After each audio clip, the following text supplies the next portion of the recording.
এই মহিলাকে এখনো পর্যন্ত 100 জনের 14 জন নাকি সাপোর্ট করছে এই দেশে। কারা আছে আমরা জানি। দালালি যা করেছেন বন্ধ করবেন আশা করছি। জনগণের সামনে পড়লে কিন্তু আর মাথা থাকবে না কল্লার উপর। দ্বিতীয় রিপোর্ট এসেছে 100 জনের 28 জন। এই মানুষগুলো এখন খাওয়ার জন্য চেষ্টায় আছে। এটা বন্ধ করা দরকার। বৈষম্য বিরোধী ছাত্র আন্দোলনে যারা জীবন দিয়েছে ভাই বোনেরা, এরা আপনাকে খাওয়ার জন্য দেয়নি।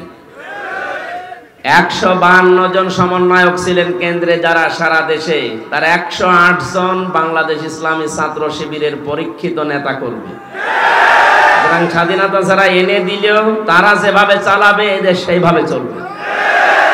15.5 বছরে কিছুই করতে পারেননি।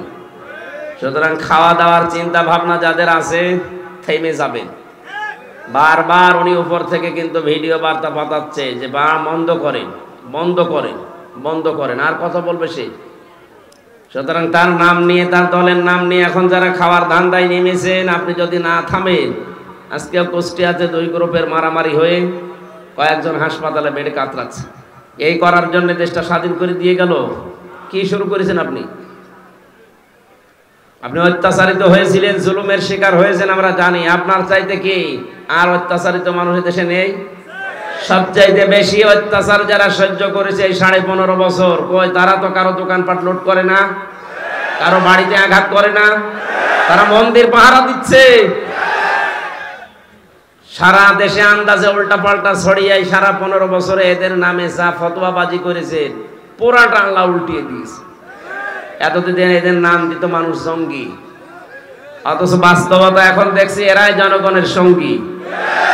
এই জন্য 100 জনের 58 জন মানুষ এখন ইসলাম চাচ্ছে এই দেশের রাষ্ট্রে। যে মানুষগুলোর এখন এই 1 মাস 12-13 দিন 17 দিন পরে যাদের চুলকানি উঠছে, এই কিছু রাম আর বামরা, এরা ডাক দিয়ে বলছে না এগুলোর পেছনে সব শিবিরের কাজ। হ্যাঁ, শিবিরেরই কাজ এটা। কারণ যুদ্ধ ক্ষেত্রে কৌশল অবলম্বন করা এটা নবীর সুন্নাত। এই কথা বলেন না কেন? ঢাকা বিশ্ববিদ্যালয়ের শিবিরের সভাপতি এই কয়েকদিন আগ পর্যন্ত কেউ জানতোই না। সে ফেরাউনের কোলে মোসা যেমন লালন পালন হয়েছে, আমার মনে হয় ওইভাবে উনি কাজ করেছে। তারে তো এদেশের প্রতিটি জনগণের অন্তত সংবর্ধনা দেওয়ার দরকার ছিল এই কৌশল অবলম্বন করার কারণে। আর না, অনেক মুনাফিক, অনেক জালেম এখন উল্টা পাল্টা ফতোয়া দিচ্ছে। হ্যাঁ, কেন? এতদিন তার পরিচয় গোপন ছিল, এতদিন মাথায় তুলে আপনি নাচিয়েছেন। এখন পরিচয়টা দেওয়ার পরে আপনার কি সমস্যা? কি আমি চাই এদেশে ছাত্র দল যেমন প্রতিষ্ঠিত হোক, আমি চাই এদেশে চরমনার আন্দোলনের যারা ছাত্র আছে, ইসলামী শাসনতন্ত্র আন্দোলনের ছাত্র যারা, তারা প্রতিষ্ঠিত হোক। আমি ওইভাবে, আমার মন উদার, এজন্য চাই ইসলামী ছাত্র শিবির এদেশে ওইভাবে প্রতিষ্ঠিত হোক। আমার তো ছেলে নেই, আমার মেয়ে আছে। আমি চাই আমার মেয়েদেরকে মানুষের মতো মানুষ করার জন্য একটা সংগঠনের দেশে আমার মন মতো আছে। আমি ধাসে ধাসে পরীক্ষিত, সেটা ইসলামী ছাত্রী সংস্থা। আমি আপনাকে গ্যারান্টি দিচ্ছি, যদি শেষ বয়সে বৃদ্ধাশ্রমে যেতে না চান, যদি নিজের ছেলে নিজের মেয়েকে নেশাগ্রস্ত অবস্থায় দেখতে না চান, ইসলামী ছাত্রী সংস্থা, ইসলামী ছাত্র শিবিরে নির্দ্বিধায় দিয়ে দেন। আমি গ্যারান্টি দিচ্ছি এই 2টা কাজ জীবনে পাবেন না। একমাত্র ছাত্র সংস্থা বাংলাদেশে একটাই, অন্যগুলো আছে ইসলামী যারা আছে, কিন্তু এটা আমি পরীক্ষিত, এদের ভেতরে কোনো নেশাখোর নেই। আপনি আল্লাহর ওলি দেখার জন্য সেই বরিশাল চলে যান, আল্লাহর ওলি দেখার জন্য চলে যাচ্ছেন সেই চট্টগ্রামে, সিলেটে। কিসের আল্লাহর ওলি? আল্লাহর ওলি আপনার বাড়ির পাশে ওই ছেলেটা যে যুবক মানুষ 5 ওয়াক্ত নামাজ পড়ে আর তাহাজ্জুদ আদায় করছে। এটার ট্রেনিং দেওয়ার জন্য ইসলামী ছাত্র শিবির, ইসলামী ছাত্রী সংস্থা, এটা আল্লাহর নিয়ামত। আমি আবার বলছি, ছেলে আল্লাহ আমাকে দেয়নি, 2টাই মেয়ে, এই 2টাকে এরকম জায়গায় ভর্তি করে দেব। আমার জীবনের কোনো চিন্তা থাকবে না যে তাদের নিয়ে, কারণ ওইভাবেই তারা ধাসে ধাসে গড়ে তুলবে। 5 ওয়াক্ত নামাজ পড়লে রিপোর্ট লেখা লাগে যে আমি 5 ওয়াক্ত নামাজ পড়েছি। আমি পরীক্ষিত এই কারণে বলছি, কয়েকদিন আগে আমার একটা শপথ ছিল, কিন্তু হয়নি। 120টার উপরে আমরা প্রশ্ন দিয়েছিল। পারিবারিক জীবন সম্পর্কে 20টার উপরে। আমি সারা দেশে কোরআনের ওয়াজ করে বেড়াই, অথচ আমি এ পরীক্ষায় পাশ করতে পারলাম না, আমার সিরিয়াল আবার পেছিয়ে দিয়েছে। তাহলে যারা পাশ করেছে ওরা যদি সত্যি পাশ করে থাকে তারা কোন ধাঁচের মানুষ আপনি টের পাচ্ছেন না? নবীজি যা করেছিলেন আমার মনে হচ্ছে 1500 বছর পরে তাই করছে এই মানুষগুলো। এমনি এমনি আল্লাহ একেবারে সহজে বিজয় দিয়ে দিল। এর ভেতরে কত ঘাম, কত রক্ত, কত কৌশল, কত বুদ্ধি আপনি টের পাচ্ছেন? 15.5 বছর বহু চেষ্টা হয়েছে, কিচ্ছু হয়নি। জালেম আরো তার বৃদ্ধি বাড়িয়েছে। কথা বলেন। বিশ্ব নবী জানালেন তোমরা পায়খানা কম বানাবা আর চুলা বেশি বানাবা। ওই সময় আবু জেহেল তো আগেই মারা গেছে বদরে। মক্কা বিজয়ের সময় বেঁচে ছিল, কাফেরদের যে নেতৃত্বে ছিল এই লোকটার নাম আবু সুফিয়ান। খুব কৌশল বস্তু। রাতের বেলা গোয়েন্দাদেরকে 4 জনকে পাঠিয়েছে, যা তো দেখ মুহাম্মদ এসেছে নাকি মক্কা বিজয় করার জন্য, লোকজন কেমন আছে এটা একটু দেখে আয়। ওরা রাতের বেলা একটু হাফসা দেখেন, পাহাড়ের পাদদেশ থেকে তাকিয়ে দেখছে মানুষ আর কয়জন তো জানে না তাঁবুর ভেতরে, শুধু চুলা গুনতেছে। রান্নাঘর 1 2 3 4 মানে এক একজন মানুষ বানিয়েছে 8টা 10টা করে। 10,000 মানুষ যদি 5টা করেও বানায় বলেন কত? এই 50,000 করতে করতে ওদের রাত হয়ে গেছে, রাত 12টা 1টা। একটা কাজ হলো, 5 চুলা যদি এত হয় তো মানুষ কত আছে ও গুনে শেষ করা যাবে না। চল নেতারে বলি। নেতারা এসে বলছে যে কি মানুষের পরিমাণ আমরা জানি না, তাঁবুর ভেতরে কত কি আছে, খালি চুলা গুনিছি। রান্নাঘর গণনা করতে করতে রাত প্রায় অর্ধেক হয়ে গেছে, আমরা চলে আসলাম। মানুষের হিসাব আমরা জানি না। ধমক দিয়ে বলছে পাঠালাম তোদের মানুষ গণনা করতে, তোরা চুলা গুনলি, তোদের দিয়ে হবে না। আরো নতুন 4 জনকে ভোরবেলার দিকে পাঠিয়েছে, যা এবার দেখ। নবী যে জানিয়েছিলেন পায়খানা কম বানাবা, আর এ রাতে যেহেতু এ কাজে সবার যাওয়া লাগে, প্রাকৃতিক প্রয়োজন, এক একটা পায়খানার সামনে দাঁড়িয়ে আছে 200 500 700 করে। ওরা গণনা করছে লাইন, 4-5 লাইন গণনার পরে চিন্তা করছে এ তো কয়েক হাজার হয়ে গেল, আর তাঁবুর ভেতরে যে কত আছে ও আল্লাহ জানে, দরকার নেই। যে বলছে কত মানুষ আছে গণনা করতে পারেনি, কিন্তু পায়খানার সামনে যে লাইন, 4-5 লাইন গণার পরে আমাদের আর সহ্য হয়নি, চলে এসেছি। গণনা করতে পাঠালাম কি আর তোরা গুনলি কি? তোদের দিয়ে হবে না, আমি নিজে একা যাবো। সকালবেলা গেছি, রোদ পড়ছে যখন, চিকচিক করে তরবারির উপরে 10,000 মানুষ দাঁড়িয়ে আছে সকালবেলা। হযরতে আব্বাস রাদিয়াল্লাহু তাআলা আসছিলেন এই দৃশ্য দেখার জন্য। পাহাড়ের পাদদেশে দাঁড়িয়ে আবু সুফিয়ান তাকিয়ে দৃশ্য দেখে হযরত আব্বাসকে দেখতে পেলেন। বললেন, আব্বাস, মনে হচ্ছে তোমার ভাইয়ের ছেলে ভাতিজা আজ বিশাল বাদশা হয়ে গেছে। তার মশান কি 10,000 তরবারি নিয়ে একা একা গিয়েছিল, অথচ আজকে এসেছে 10,000 মানুষ নিয়ে। হযরত আব্বাস ওই দিন বলেছিলেন, আবু সুফিয়ান তোমার চোখ তোমাকে ধোকা দিচ্ছে, ভালো করে চোখ মলন করে আবার একটু তাকিয়ে দেখো, এর নাম বাদশাহী না, এর নাম নবুয়ত। নবুয়তের শান আছে, এই জন্য তুমি এখনো দাঁড়িয়ে আছো। নবুয়ত যদি না হতো তাহলে তোমার মতো কাফের এই জায়গায় কল্লা নিয়ে বডির উপরে দাঁড়িয়ে থাকতে পারতে না। আগস্টের 5-এর পরে যারা ইসলাম বোঝেন না তারা কিন্তু উল্টাপাল্টা শুরু করেছিলেন, কিন্তু সত্যি যারা ইসলাম বোঝে 152 জনের ভেতরে 108 জন যারা, তাকান তো, তারাও ঠিক এইটাই কায়েম করেছে। তারা দেখিয়েছে কিন্তু একটাকেও আঘাত করে নাই। শেষ পর্যন্ত লোকটা মুসলমান হয়ে গিয়েছিল। চিন্তা করেছেন কোথায়? শত্রুদের ঘরে আশ্রয় নিলে বলেছিলেন মাফ করে দিবা। এত বড় কঠোর এবং প্রকাশ্য শত্রু ছিল আবু সুফিয়ান। আমার তো মনে হচ্ছিল 5 তারিখের পর থেকে অন্য কিছু মনে হয় আমাদের দ্বারা হবে, কারণ আমার নিজেরও রাগ ছিল। 3টা বছর বিনা কারণে ওরা যা কষ্ট দিয়েছে আমারে, জেলখানা এমনি দিয়ে দিতে, 3 বছর না 10 বছর রেখে দিতে। তা আমার যে মামলা, এই মামলায় তো মানে বাড়িতেও রাখা যায় না, জান্নাতে রাখা দরকার। আর আমারে ওরা ফাঁসির কন্ডেম সেলের ভেতরে 24 ঘন্টা তালা লাগিয়ে আবার সিসি ক্যামেরা দিয়ে রাখত, যেন আমার সাথে কেউ যেন কথা না বলে। মাওলানা মামুনুল হক আর আমার এত কষ্ট দিয়েছে, রিমান্ডে তো দিয়েছে মাটির নিচে নিয়ে, জেলখানার ভেতরে। আর অধিকাংশ পড়তো আমাদের মালায়ন হিন্দু, দেবদাস, সুব্রত বালা, দেবদুলাল, আশিক কুমার, এ নামগুলো মুখস্থ হয়ে গেছে। 3 বছর এরাই ছিল আমার সামনে। মুসলমান দিত না, মনে করতো মুসলমান দিলে যদি ওর উপর একটু দয়া দেখায়, খাবার দাবারের যে অবস্থা মনে হতো কে যেন খাবারটা মাখিয়ে এরপরে দিয়েছে। অথচ উনি নিজেও আমার সাথে 4 দিন ছিলেন, ডাক্তার শফিকুর রহমান। এই লোকটা ঘোষণায় দিয়ে দিলেন যে আমরা আমার নিজের পক্ষ থেকে যা অত্যাচারিত হয়েছি, আমার দলের পক্ষ থেকে সব আল্লাহর জন্য মাফ করে দিলাম। মনে হচ্ছে 1500 বছর আগে নবীজি নিজে মক্কায় ছিলেন, লা তাসরিবা আলাইকুমুল ইয়াউম ইয়াগফিরুল্লাহু লাকুম, ঠিক সেই কথাটাই উনি বললেন, কোনো অভিযোগ নেই কারো উপরে, সব মাফ করে দিলাম। এই দৃশ্য দেখেই তো 15 থেকে 58 ভাগ এই কয়েকদিনের ভেতরে মানুষ সব ইসলামের দিকে আসতেছে, শুধু একটা দৃশ্যের কারণে।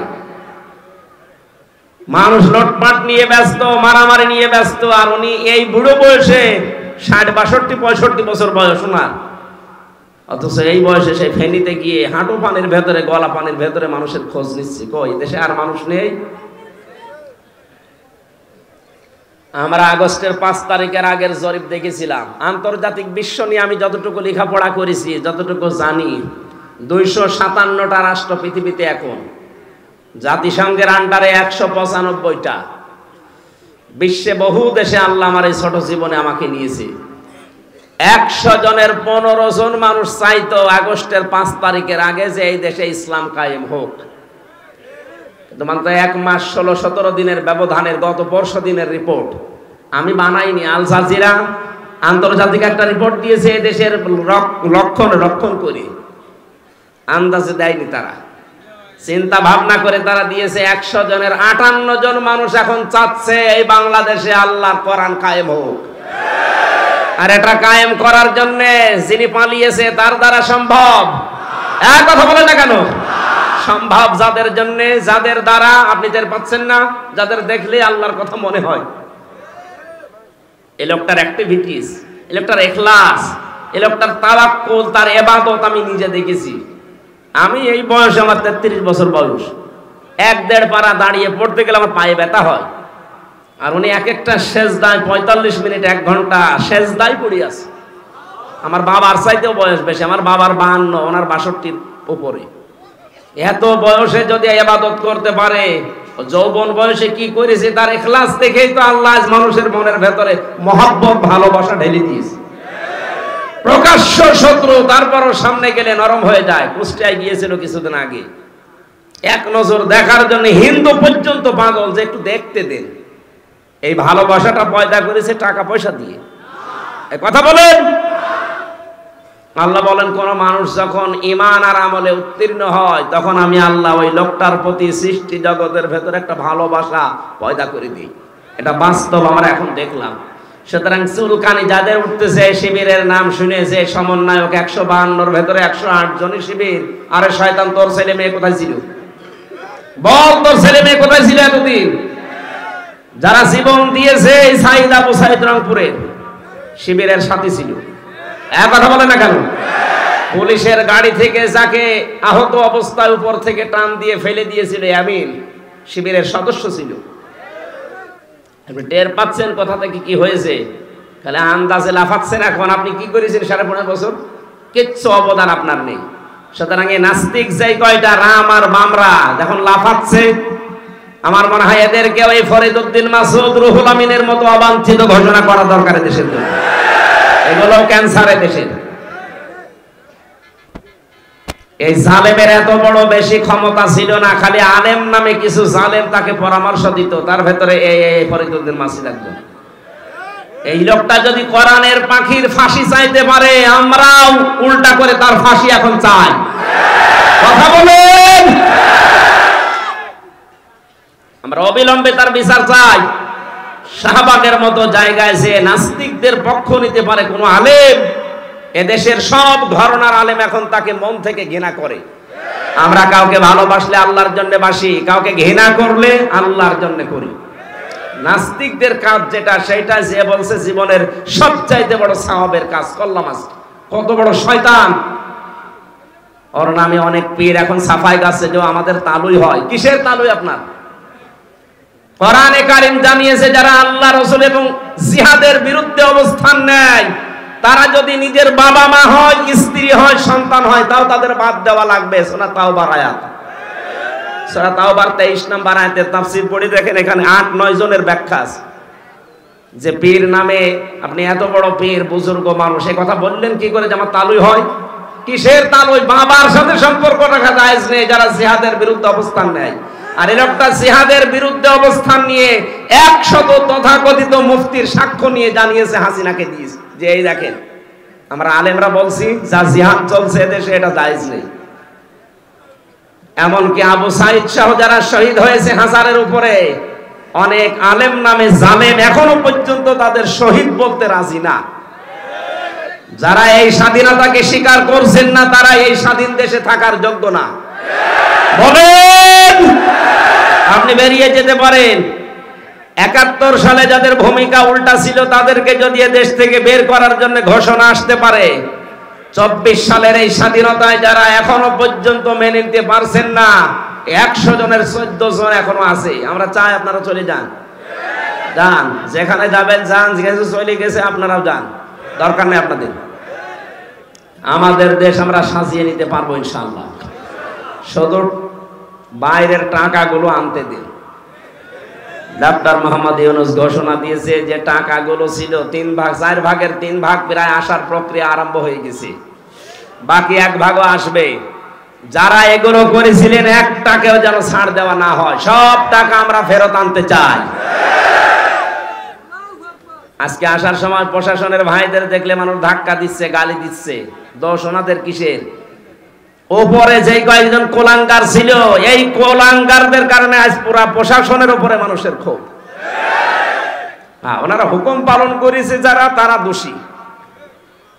যে মানুষগুলো হুকুম দিয়েছে দোষ তো তার আছেই। হুকুম পালন করতে গিয়ে শেষ পর্যন্ত আর যখন দেওয়ালে পিঠ থেকে গেছে তখন যারা এগুলো করেছে তাদেরকে আল্লাহ মাফ করে দেবে। কিন্তু যে মানুষগুলো আরো আনন্দে করেছে এই তানভীর ওসির মতো, কান তো একটা ছাত্ররা ফাটিয়ে ফেলেছে, শুনলাম যে থানায় পিটাতে পিটাতে তারা পায়খানা করে ফেলেছে, এখন আছে জেলে। কি হবে আল্লাহ জানে। এই জন্য যেই সমস্ত অফিসার গুলোর কারণে এই 15.5 বছর এই জালেম টিকে ছিল তাদেরকেও যেন এই জাতি ক্ষমা না করে। আমি যাদেরকে পেয়েছি জীবনও ক্ষমা করব না। আমার মামলার আয়ু এই কাজী মিজান, ট্যাকের হাটে বাড়ি, মাদারীপুরে। আমার কাউন্টার টেরোরিজমের সাথে যারা জড়িত ছিল, মনিরুল ইসলাম, আসাদুজ্জামান, ডিসি আব্দুল মান্নান, শেখ ইমরান, জাহিদ হাসান, আতিকুল ইসলাম, ভইয়া, 1 টাকাও যেন আল্লাহ ছাড় না দেয়। এমনকি আমার পক্ষ থেকে কোনো মাফ নেই এদের। ওরা যেমন জানা শোনার পরও বিনা কারণে আমার 3 বছর আটক করে রেখেছে, আমরাও চাই এগুলো 3 বছর করে জেলে থাক। তাও এ জেলে না, মাটির নিচে। আয়না ঘর এখন আর আছে? আছে, ওটা জাদুঘর হিসাবে রাখা হবে। সমন্বয়কদের ভেতরে অন্যতম এখন উপদেষ্টা যিনি আসিফ মাহমুদ ভইয়া ঘোষণা দিয়েছে আয়না ঘর ভাঙা হবে না, ওইভাবে থাকবে। সারা বিশ্ব থেকে মানুষ যারা পর্যটক আসবে তারা যেন জানে যে এই দেশে একজন জালেম আছিল। ওই যে জালেম, কারো বলতে কোনো দ্বিধা আছে? জালেমকে কেউ যদি জালেম না বলে সেও জালেম। এমনকি জেনে শুনে কেউ যদি জালেমের পক্ষ নেয়, নবীজি বলেন সে আমার উম্মত থেকে খারিজ হয়ে যায়। এবার আপনি কি করবেন? আপনার সিদ্ধান্ত। প্রকাশ্য যে লোকটা জুলুম করেছে, নিজের উপরে জুলুম করেছে, পরিবারের উপরে, সমাজের উপরে, জনগণের উপরে। জালেমদের কোনো ক্ষমা আমরা করলেও হবে না, কারণ আল্লাহ নিজে মামলা দেবে জালেমের বিরুদ্ধে।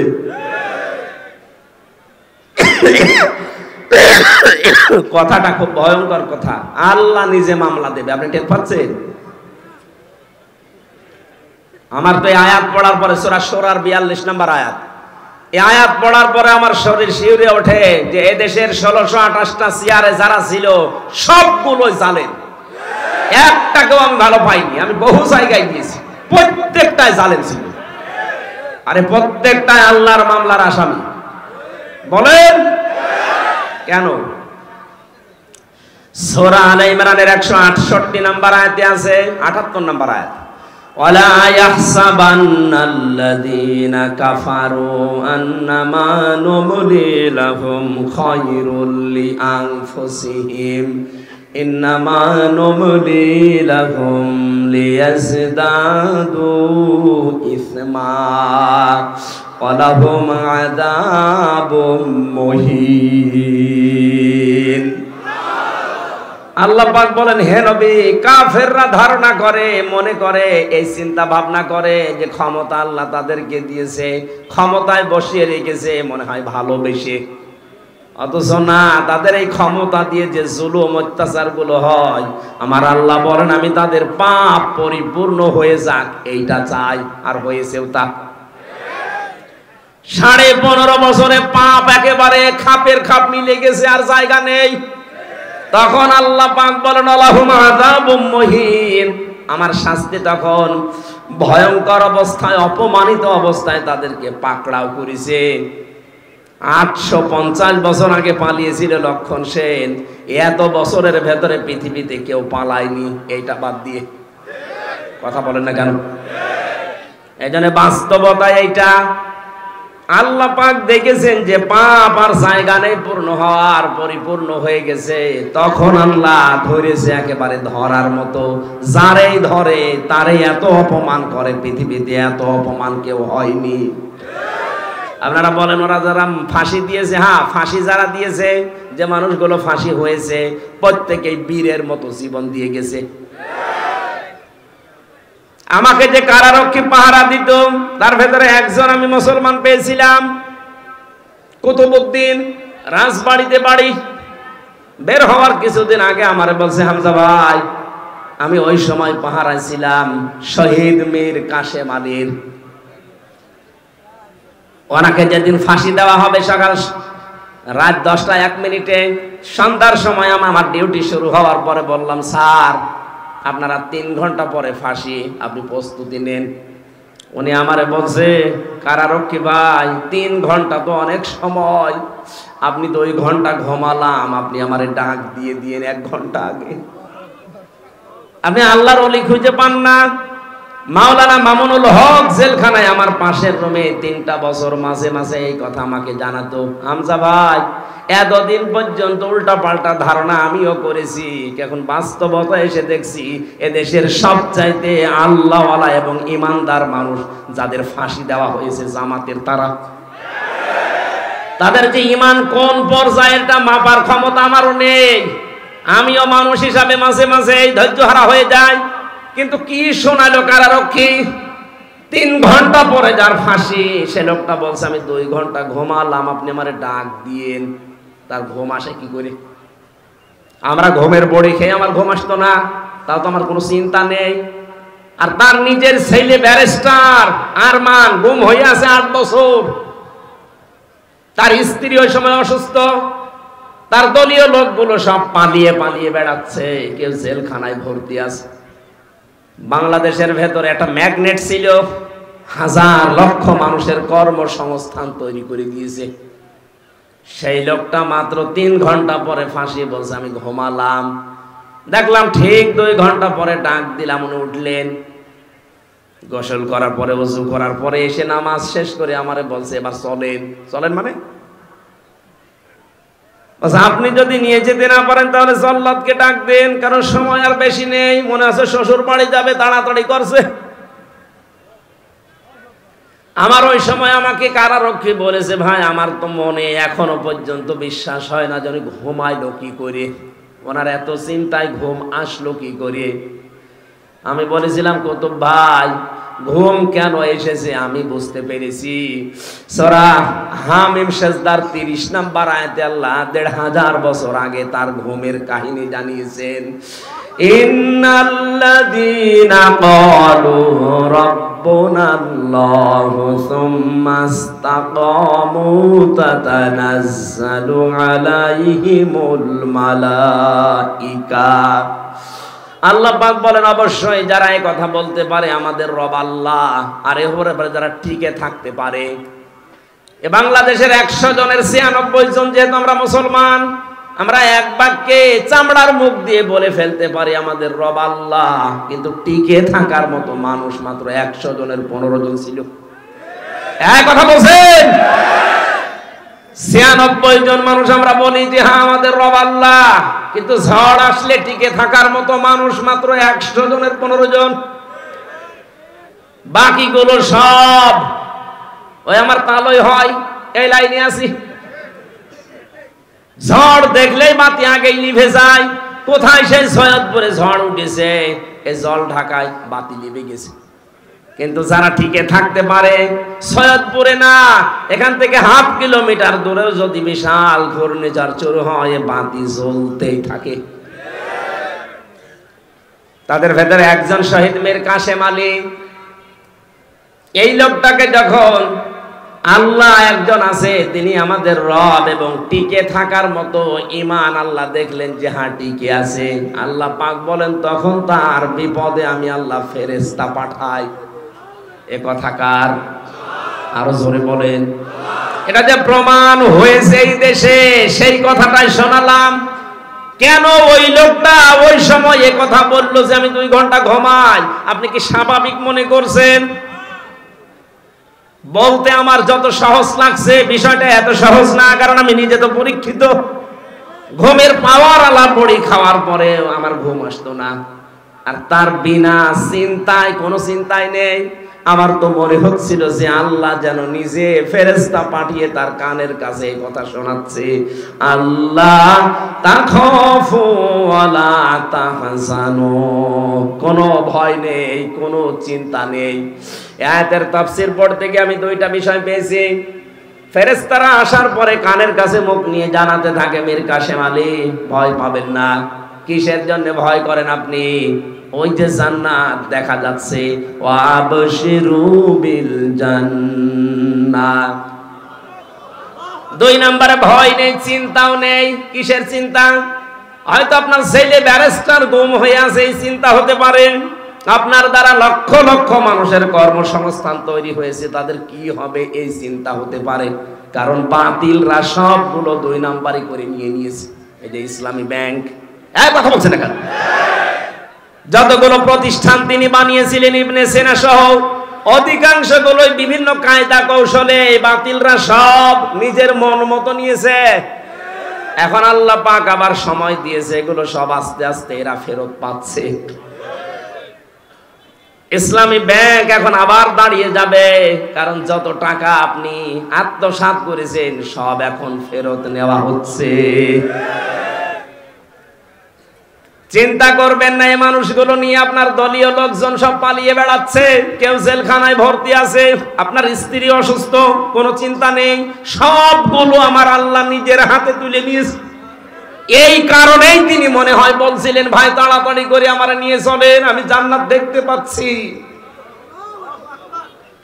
আল্লাহর ওলি আমরা খোঁজার জন্য কত জায়গায় টাকা পয়সা খরচ করি, এই মানুষগুলোর অ্যাক্টিভিটিস আমি নিজে দেখ।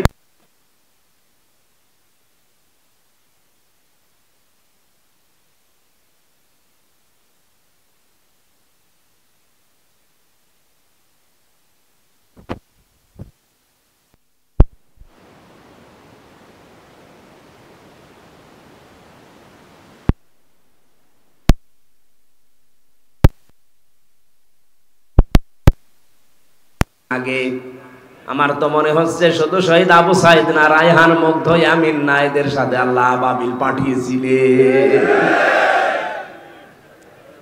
কয়েক ঘন্টার ব্যবধানে যে এত পরিবর্তন হয়ে যাবে। কুষ্টিয়াতে আমার সামনে 5 তারিখে 14 জন মারা গেছে, 1টার আগে। 1:30টার সময় যখন উনি পালাচ্ছে শুনলাম, কে যেন আমাকে জানিয়েছে। পরবর্তীতে শুনলাম যে ওর পরে আরো 2 জন মারা গেছে, 16 জন। ওই পর্যন্ত যারা গুলি চালিয়েছিলেন তাদের কোনো ক্ষমা নেই।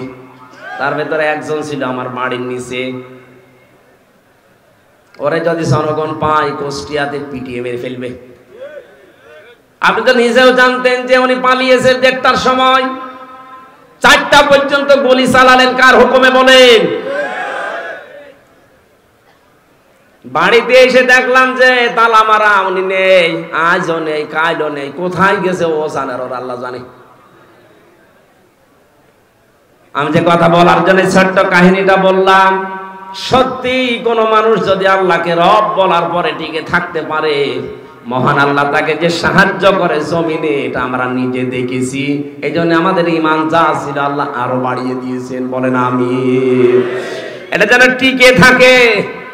আমরা মুনাফিকি করতে চাই না। এই দেশ এখন ইসলামপন্থীদের হাতে সবচাইতে বড় নিরাপদ, এটা প্রমাণ হয়ে গেছে। ইসলাম যাদের কাছে নেই তাদের কাছে দেশ নিরাপদ না। তারা সুযোগ পেলে মারিং কাটিং করবে, বেঁচেও দিতে পারে।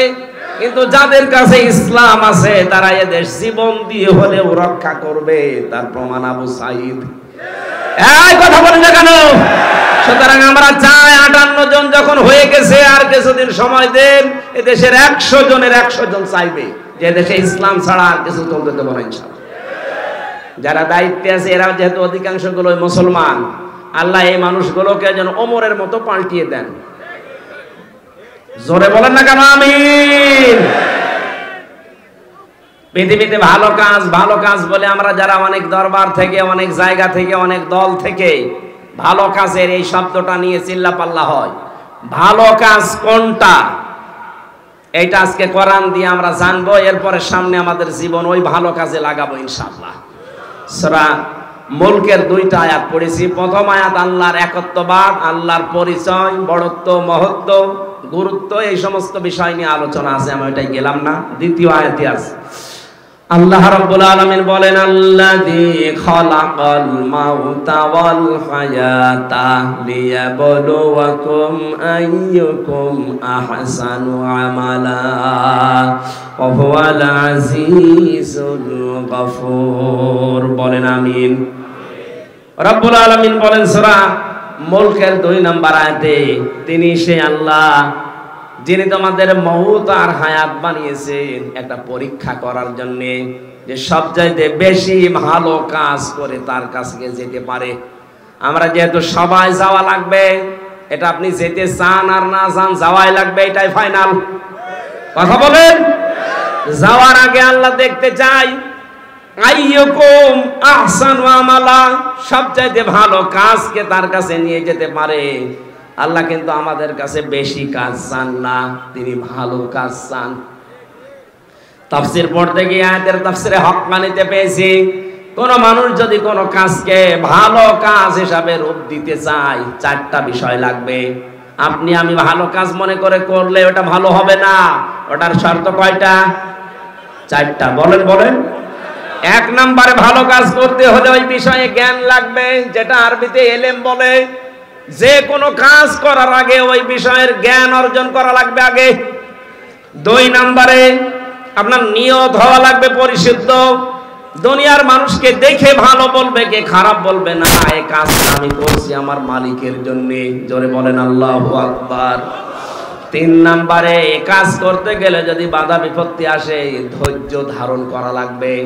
4 নম্বরে এই কাজের ভেতরে ইখলাস লাগবে। বলেন কি লাগবে? এই 4টা বিষয় আমি বাস্তবে অনেকের ভেতরে পাচ্ছি, এজন্য তাদের কাজগুলো আমার কাছে ভালো মনে হয়। আজ দেখেন এই দেশে কত মানুষ কত কাজ করার পরে ভালো কাজ বলে চালিয়ে দিচ্ছে, কিন্তু কাজটা সম্পর্কে সঠিকভাবে তথ্য জানা না থাকার কারণে কাজটা হওয়ার আগেই ভেঙে পড়ছে। কুষ্টিয়ায় মেডিকেল কলেজ বানিয়েছে। আমি যখন জেলখানায় ছিলাম পত্রিকায় দেখলাম নাকি ছাদ ভেঙে পড়ে একজন অসুস্থ আহত অবস্থা। দেখেন কাজটার জন্য কত কোটি টাকা বাজেট হয়েছিল, কিন্তু ভালো কাজ হয়নি। রডের বদলে হয়তো বাঁশ দিয়েছিল। কথা বলেন না কেন? আল্লাহ আপনার কাছে বেশি কাজ চান না, আল্লাহ চান ভালো কাজ। বলেন তো কি কাজ? ভালো কাজের প্রথম শর্ত ওই বিষয়ে জ্ঞান লাগবে। বাংলাদেশ জামাত ইসলামী আর ইসলামী ছাত্র শিবির, ইসলামী ছাত্রী সংস্থা, আমি যা দেখেছি বাস্তবে এইটাই যাচ্ছে। যাকে যেই লাইনে উঠাতে চাই ওই লাইনের অভিজ্ঞ করে তুলে দিচ্ছে। আপনি বিচারপতির লাইনে, অ্যাডভোকেটের লাইনে, আইনজীবীদের লাইনে, ডাক্তারের লাইনে, ব্যবসায়ের লাইনে, যে লাইন বলেন আপনি তাকান, জামাত ইসলামী শিবিরের লোক যে লাইনে আছে দেখবেন ওই বিষয় খুব অভিজ্ঞ। আমি তো তাই পেয়েছি। অ্যাডভোকেটদের ভেতরে এখন সারা দেশে একজনের নাম শোনা যায় বেশি, অ্যাডভোকেট শিশির মুনির, শিবিরের কেন্দ্রীয় সেক্রেটারি ছিল। সুবহানাল্লাহ বলতে পারেন নাই? অন্য কত বড় বড় দলের, রাজনৈতিক দলের কেন্দ্রীয় সেক্রেটারি, সভাপতি তো আমরা দেখতে পাচ্ছি, তাদের এখন সব থৈলের বিড়াল বের হচ্ছে। শরীয়তপুরের একজন, নাম নিলাম না, সে ছিল বাংলাদেশ ছাত্রলীগের সভাপতি। তার যে কত টাকা এই 15 বছরের ভেতরে হয়েছে সে জানে আর আল্লাহ জানে। কোন এই মানুষগুলো দায়িত্ব পায়নি কোনোদিন। এদেরকে আপনি একটু দিয়ে দেখেন তো, যার 10,000 টাকা নিয়ে দায়িত্ব দিয়েছেন, 20 বছর পালন করার পরে 11,000 হবে না, 10,000-এর চাইতে আরো কমবে। কারণ এই কাজের অভিজ্ঞতা তাদের সবচাইতে বেশি। চিকিৎসা বিভাগের দিকে তাকান, আমি তাকিয়ে দেখেছি ফরিদপুরের ডাক্তার শাহিন জব্বার, খুলনার ডাক্তার মতিয়ার রহমান, চট্টগ্রামের ডাক্তার আশিকুর রহমান, যতগুলো ডক্টর আমরা পাচ্ছি সব এই বিষয়ের এক একজন সর্বোচ্চ অভিজ্ঞতা সম্পন্ন। ডাক্তার মতিয়ার রহমানের নাম বললাম, সারা পৃথিবীর ভেতরে 8 জনের নাম পেয়েছি আমরা, যে মানুষগুলো অপারেশন করে ছাড়া কম্পিউটারের মাধ্যমে পিত্তথলির পাথর বের করার অভিজ্ঞতা সবচাইতে বেশি। শুধু বাংলাদেশ না, সারা পৃথিবীর ভেতরে, তার ভেতর উনি একজন। এই মানুষগুলো সব এখান থেকে তৈরি হওয়া। এজন্য ভালো কাজ যদি আমরা করতে চাই, আগে ওই বিষয়ের অভিজ্ঞতা থাকা লাগবে, আমাদের এলেম থাকা লাগবে, জ্ঞান থাকা লাগবে। 2 নম্বরে কি বললাম, এলেম থাকলেই হবে না, ওই বিষয়ে নিয়ত ঠিক করা লাগবে। বাস্তবে আমি যতটুকু ওয়াজ করছি আমি দেখতে পাচ্ছি এদের নিয়ত 100-তে 100% সহি। 3 নম্বরে ধৈর্য ধারণ করা, এটাও আমি পেয়েছি। টিকে থাকতে গিয়ে 15.5 বছরে কত ধৈর্যের পরীক্ষা যে দেওয়া লেগেছে ওই জায়গাগুলোতে, আপনি হয়তো বাস্তবে টের পাননি, আমি নিজে টের পেয়েছি। বৈষম্য বিরোধী ছাত্র আন্দোলন এমনি শুরু হয়নি, 15.5 বছরে ফার্স্ট ক্লাস ফার্স্ট হওয়ার পরেও 80 রোল নাম্বার সে জায়গায় চলে যায় টাকা দিয়ে, আর 1 রোল নাম্বার সে চলে যায় একেবারে পেছনের লাইনে। এই কারণে আন্দোলন আরম্ভ হয়েছিল। সুতরাং ধৈর্যের পরীক্ষায় তারা উত্তীর্ণ হয়ে গেছে। 4 নম্বরে যেটা ইখলাস, এটা আমার ছাড়া তো আপনি বেশি বুঝবেন না, আমি তো নিজে পরীক্ষা করে দেখছি ইখলাস কার ভেতরে বেশি। এমন একটা দলের নাম বলছি যে দলে লক্ষ লক্ষ মানুষ এই দেশে এখন, কিন্তু একটা বেনামাজি নেই। সুবহানাল্লাহ বলতে পারেন না? একটা দুর্নীতি করেছে এমন প্রমাণ নেই, অথচ তারা রাষ্ট্রের বড় বড় দায়িত্ব পালন করেছে। চরিত্রহীন নেই, জেনাখোর নেই, এমনকি বিড়ি খায় এমন মানুষ এই দলে নেই। এর চাইতে আস্থার জায়গা যদি কোনো জায়গায় পান, আপনি আমারে নিয়ে চলেন, আমি সেখানে যাব। কিন্তু এর চাইতে আস্থার জায়গা যদি না থাকে, আহ্বান জানাচ্ছি ফিরে আসেন। বলবেন যে আমরা তো দাওয়াত দেয়নি, দাওয়াত দিয়ে গেলাম। এরপরে যদি আপনি দাওয়াত না মেনে উল্টা দিকে যান, এটা আপনার কপালে আগুন লাগবে, আমার আর কিছু করার নেই। আল্লাহ আমাদের মওউদ আর হায়াত বানিয়ে পাঠিয়েছিলেন ভালো কাজ করার জন্য। 2 নম্বর ব্যাখ্যায় আসছি, এই পৃথিবীতে সবচাইতে ভালো কাজ আল্লাহ পাক যাকে জানিয়েছেন তিনি আমাদের রাসূল। কথা বলেন না কেন? আর রাসূলের কাছ থেকে ভালো কাজটা যারা শিখেছে তারা হচ্ছে সাহাবায়ে কেরাম। বলেন, সাহাবায়ে কেরামের দিকে তাকান, তারা সবচাইতে ভালো কাজ বুঝতো এই জমিনে আল্লাহর বিধান কায়েম করা। এই জন্য মাঝ মুআব্বিজের মতো মাত্র 12 বছর 13 বছরের বালক, ভালো কাজ এটা জানার পরে নিজের গুড়মুড়িকে উঁচু করে জিহাদের ময়দানে যাবার জন্য চেষ্টা চালিয়েছে। যেহেতু এটা এখন ভালো কাজ পৃথিবীতে, আমরা চাই আল্লাহর এই জমিনে 56,000 বর্গ মাইলে আল্লাহর বিধান কি করে কায়েম করা যায় সেই চেষ্টা করা, এটা ভালো কাজ। এটা কি কাজ? এর জন্য যদি সময় দেওয়া লাগে, এর জন্য যদি টাকা পয়সা খরচ করা লাগে, এই ভালো কাজ করতে রাজি আছেন না নেই? আজ 53 বছর বাবা চালিয়েছে, স্বামী চালিয়েছে, চাচা চালিয়েছে, বোন চালিয়েছে, ম্যাডাম চালিয়েছে। শুধু এখন দেখতে বাকি আছে আল্লাহর এই কোরআন দিয়ে দেশ চললে কেমন দেখা যায়। আমার বড় আশা এটা দিয়ে বাংলাদেশ চলছে, এটা যেন আমি দেখে মরতে পারি। কারা কারা এটা চান দেখি? লিল্লাহে তাকবীর।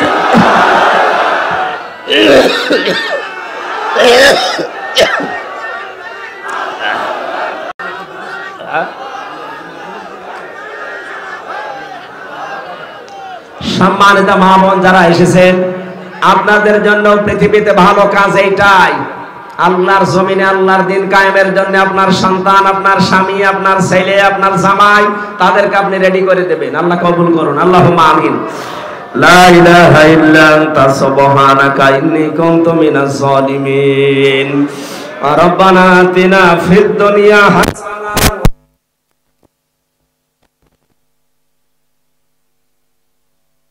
বিশ্বনবী যেদিন মক্কা বিজয় করবেন, ওই দিন তিনি কাবা শরীফ থেকে অদূরে একটা জায়গায় তাঁবু টাঙিয়েছিলেন।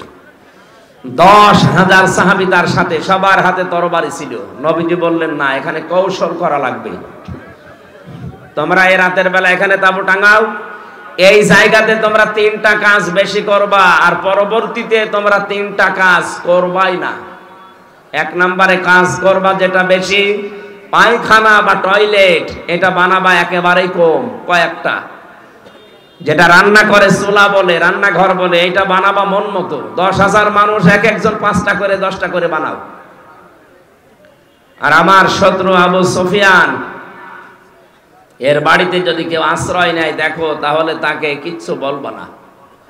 1,500 বছর আগের এই ঘটনা ইতিহাসে পড়ার পর আমার মনে হয় এই 1,500 বছর পর 2024 সালে এদেশে যাকে দেখলে আল্লাহর কথা মনে হয়, সেই লোকটা বাস্তবে দেখিয়েছে। এই কথা বলছেন, আপনি তাকান, মিলে যাবে একেবারে খাপের খাপ। উনি অবলম্বন করেছিলেন কৌশল। রাষ্ট্রীয় ব্যবস্থায় যদি ইসলাম যায়, সবার কপাল খুলে যাবে, কোন জায়গায় জুলুমের শিকার হওয়া লাগবে না ইনশাআল্লাহ। এই গ্যারান্টি কোরআন দিয়েছে 1,500 বছর আগে। ফামান তাবিআ হুদায়া ফালা খাউফুন আলাইহিম ওয়ালা হুম ইয়াহজানুন। এটা যদি দায়িত্বে নিয়ে যেতে পারেন, এই কোরআনকে অনুসরণ করে যদি ব্যক্তি থেকে শুরু করে আন্তর্জাতিক জীবন পর্যন্ত আমরা চালাতে পারি, কোনো ভয় থাকবে না। যারা ভয় দেখাতে চাচ্ছে তারাই ভয় পাবে ইনশাআল্লাহ, কোনো চিন্তা থাকবে না। কিসের ভয়, কিসের চিন্তা? মানুষ যে বিষয়গুলোতে ভয় পায়, এই ভয়গুলো আল্লাহ নিজের পক্ষ থেকে দূর করে দেবে। যেগুলো নিয়ে চিন্তা করে, আল্লাহ নিজে ওই চিন্তাগুলো থেকে দূর করে তাকে নিরাপত্তা দেবে। ফালিয়াবুদু রাব্বা হাযাল বাইত আল্লাযী আত'আমাহুম মিন জু' ওয়া আমানাহুম মিন খাউফ। আমরা আমাদের রবের ইবাদত যদি মন মতো আরম্ভ করে দেই, যে সমস্ত ভয় আছে, ক্ষুধার ভয়, চিন্তা আছে, রাস্তায় বের হলে না জানি আবার খুন হয়ে যায় কিনা। চাচা এরশাদ বলেছিল না, ঘরে থাকলে খুন, বাইরে গেলে গুম। সে অবস্থা থাকবে না ইনশাআল্লাহ। আমরা শুধু এখন দেখতে চাই 100 জনের 58 জন যেহেতু চাচ্ছে দেশে ইসলাম আসুক, তাও 1 মাস এই 17-18 দিনের ব্যবধানে, বাকি কিছুদিন যেতে দেন। এদেশের 100 জনের 100 জন মানুষ চাইবে যে ইসলাম ছাড়া অন্য কিছু চলবে না ইনশাআল্লাহ। বাস্তবতা যারা আছে এখন দায়িত্বে, তাদের একটু সময় দেন, যৌক্তিক এবং সম্মানজনক সময় তাদেরকে দেন, তারা যেন একটু গুছিয়ে নিতে পারে। আজকে ডক্টর ইউনূসের বক্তব্য দেখেছেন আপনারা, উনি বলছে আমি কথা বলি কম, কাজ করি বেশি, আমার একটু সময় দেন, আমি গুছিয়ে নেই। সংস্কার আরম্ভ করেছি, আমি শেষ করে ছাড়বো ইনশাআল্লাহ। আমরাও এর সাথে সুর মেলাই। 1628টা চেয়ার ছিল এই দেশে, তার ভেতরে আপনাদের এই ওসি তানভীরও ছিল। এই 1628টা চেয়ারে যারা ছিল তাদের প্রত্যেককেই যেন সংস্কার করা হয়, ওখান থেকে সব নামিয়ে দেন। নতুন যারা এই 15.5 বছরে বৈষম্যের শিকার ছিল, তাদেরকে এই জায়গায় এনে রিপ্লেস করে। এক কথা বলেন না কেন? এটা যতদিন না হবে, যেগুলো ছিল সবগুলো জালেমদের দোষ। শুধু নীলফামারী না, সারা দেশের অবস্থা একই। 100 জনের 65 জন প্রায় এই 1 মাস 17-18 দিনে পরিবর্তন হয়ে গেছে অলরেডি।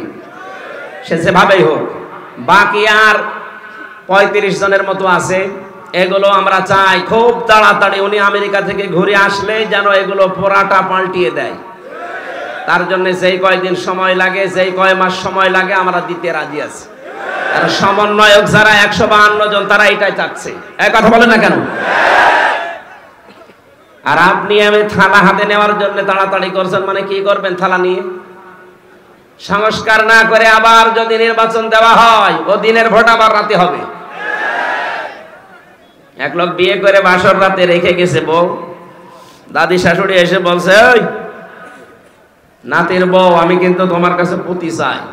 ঠিক আছে দাদি শাশুড়ি, আমি আপনার সময় চাই, একটু সময় দেন আমারে। উনি বের হওয়ার পরে শাশুড়ি এসে বলছে, কি গো বৌমা, কি করবা জানি না, আমার কিন্তু নাতি চাই।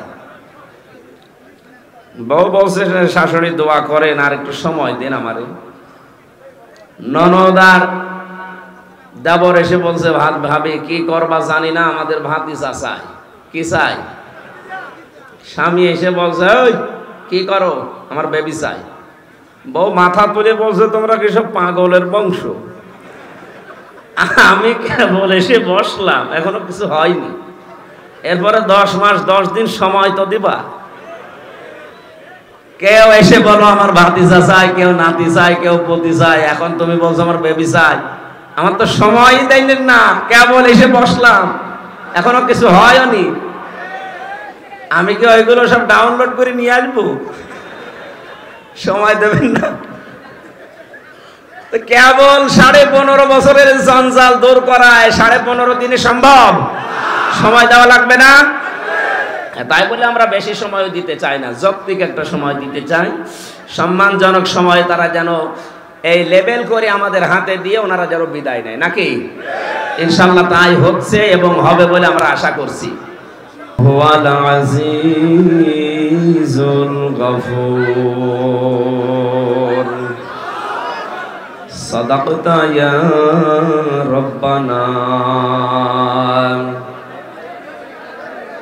عن أبي هريرة رضي الله تعالى عنه قال قال النبي صلى الله عليه وسلم يسروا ولا تعسروا إلى آخر الحديث رواه ابن ماجه. وقال تعالى في شان رسوله إن الله وملائكته يصلون على النبي يا أيها الذين آمنوا صلوا عليه وسلموا تسليما. اللهم صل على مولانا محمد وعلى آل سيدنا مولانا بلغ العلا بكماله كشف الدجى بجماله حسنت جميع خصاله صلوا عليه وآله. اللهم آمين.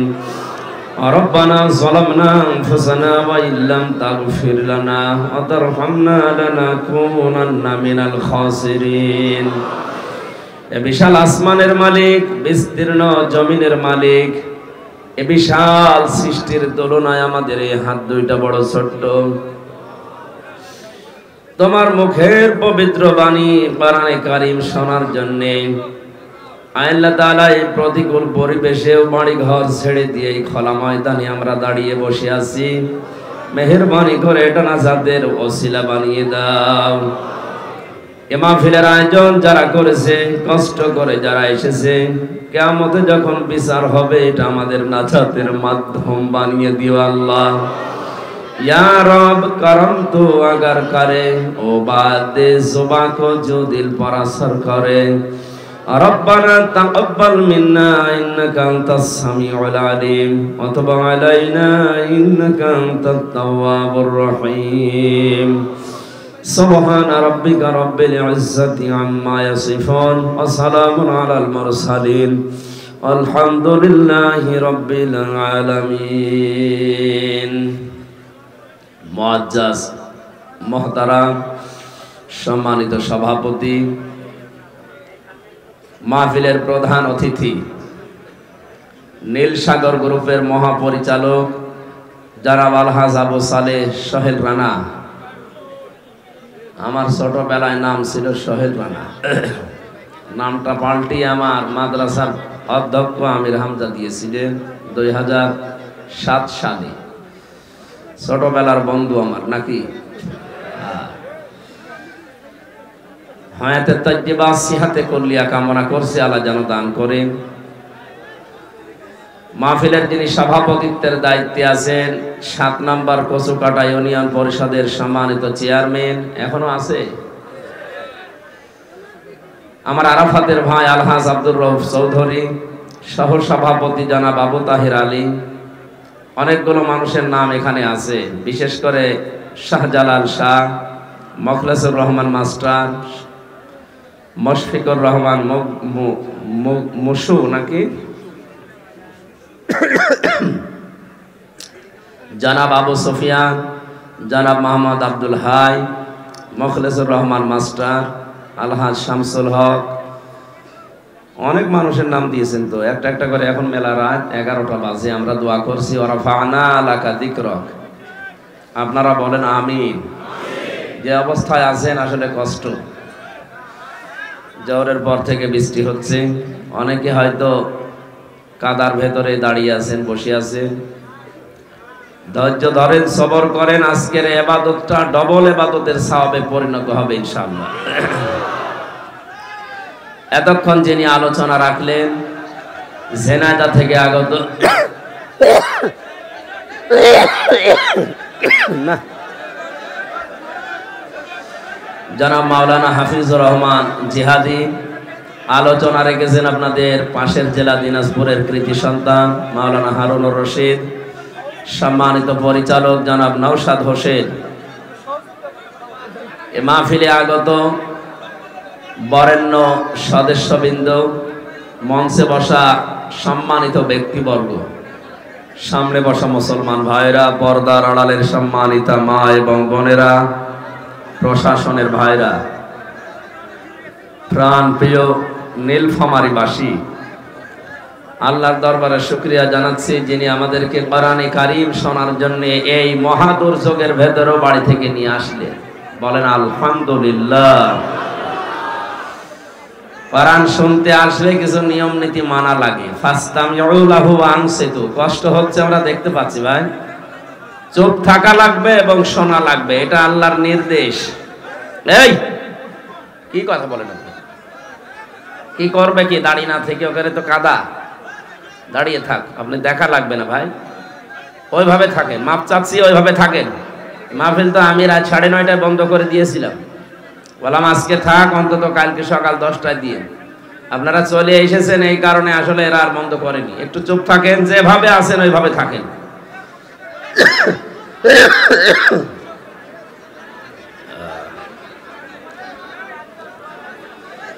দল মত জাতি বর্ণ ধর্ম নির্বিশেষে এটা সবার অনুষ্ঠান কি আশ্চর্য গো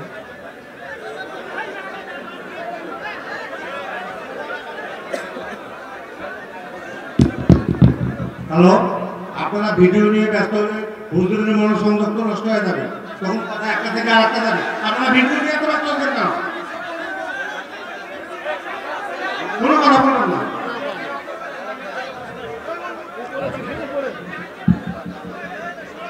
এই কথা বন্ধ করা লাগবে যাই হোক কিয়ামত হয়ে যাক কথা বলা যাবে না চুপ করেন কি আশ্চর্য কথা বলা যাবে না এই মোনাজাত করে দিলাম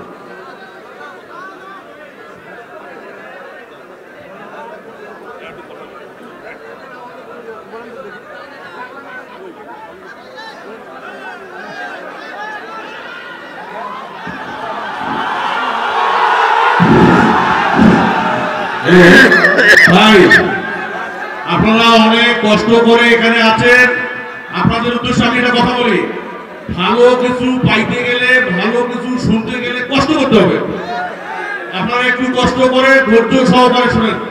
এখানে তো কান দিয়ে শুনবেন, আপনারা দয়া করিয়া ডিস্টার্ব দিবেন না, তার মূল্যবান কথা আপনারা শ্রবণ করেন, একবারে চুপচাপ থাকেন, ঠিক আছে? ভাইরা, আপনারা হুজুরের ছবি তো ইউটিউবে দেখছেন, বিভিন্ন জায়গায় দেখছেন। হুজুর একটা কথা বলছে যে আপনারা ডাবল সব পাবেন আজকে, সুতরাং আপনারা সবাই শৃঙ্খলার সাথে থাকবেন, এটা আমার অনুরোধ।